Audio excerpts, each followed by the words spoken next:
ലോക്സഭാ തെരഞ്ഞെടുപ്പ് തോൽവിക്ക് പിന്നാലെ സിപിഐഎമ്മിൽ സ്വയം വിമർശനം ശക്തി പ്രാപിക്കുന്നു. പാർട്ടി പ്രവർത്തനത്തിന് കേഡർമാരെ കിട്ടാനില്ലെന്നും പാർട്ടി പ്രവർത്തകർക്ക് പ്രദേശത്തെ വീടുകളുമായി ജൈവ ബന്ധമില്ലാത്ത അവസ്ഥയാണെന്നും സിപിഐഎം സംസ്ഥാന കമ്മിറ്റിയിൽ അവതരിപ്പിച്ച കരട് തെറ്റുതിരുത്തൽ രേഖയിൽ പറയുന്നു.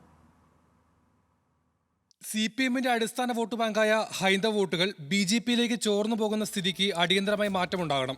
സംസ്ഥാന സർക്കാർ സാമ്പത്തിക അച്ചടക്കം പാലിക്കണമെന്നും ക്ഷേമ പെൻഷനുകളുടെ കുടിശ്ശിക വേഗം തീർക്കണമെന്നും കരട് തെറ്റുതിരുത്തൽ രേഖയിൽ നിർദ്ദേശമുണ്ട്. സംസ്ഥാന കമ്മിറ്റി യോഗം ഇന്നും തുടരും. മുഴുവൻ സമയ പാർട്ടി പ്രവർത്തനത്തിന് കേഡർമാരെ കിട്ടാനില്ലാത്ത സ്ഥിതിയാണെന്ന ഗുരുതരമായ സ്വയവിമർശനമാണ് സിപിഐഎം സംസ്ഥാന കമ്മിറ്റി യോഗത്തിൽ അവതരിപ്പിച്ച കരട് തെറ്റുതിരുത്തൽ രേഖയിലുള്ളത്. ജനങ്ങളിലേക്ക് ഇറങ്ങിച്ചെന്ന് പ്രവർത്തിക്കാൻ ആളുകളെ കിട്ടാത്ത അവസ്ഥ കാരണം ജനങ്ങളിൽ നിന്ന് പാർട്ടി അകലുകയാണ്. പ്രദേശത്തെ വീടുകളുമായി മുൻകാലത്തെ പോലെ പാർട്ടി പ്രവർത്തകർക്ക് ബന്ധമില്ലാതായി. ഇതിന് പരിഹാരം കാണാതെ മുന്നോട്ടു പോകാനാകില്ലെന്നും രേഖയിൽ ചൂണ്ടിക്കാട്ടുന്നു. നഷ്ടമായ ജനസ്വാധീനം തിരികെ പിടിക്കണമെന്നും രേഖയിൽ നിർദ്ദേശമുണ്ട്. പാർട്ടിയുടെ അടിസ്ഥാന വോട്ട് ബാങ്കും മതേതര ഹൈന്ദവ സമൂഹമാണ്. ആ വോട്ടുകൾ വർഗീയമായി തെറ്റിദ്ധരിപ്പിച്ച് ബി.ജെ.പി സ്വന്തമാക്കുന്നതാണ് ലോക്സഭാ തെരഞ്ഞെടുപ്പിൽ കണ്ടത്. ഇങ്ങനെ നഷ്ടമായ വോട്ടുകൾ തിരികെത്തിക്കാൻ ഊർജിതമായ പ്രവർത്തനങ്ങൾ ഉണ്ടാകണമെന്നും സംസ്ഥാന കമ്മിറ്റിയിൽ ചർച്ച ഉയർന്നു.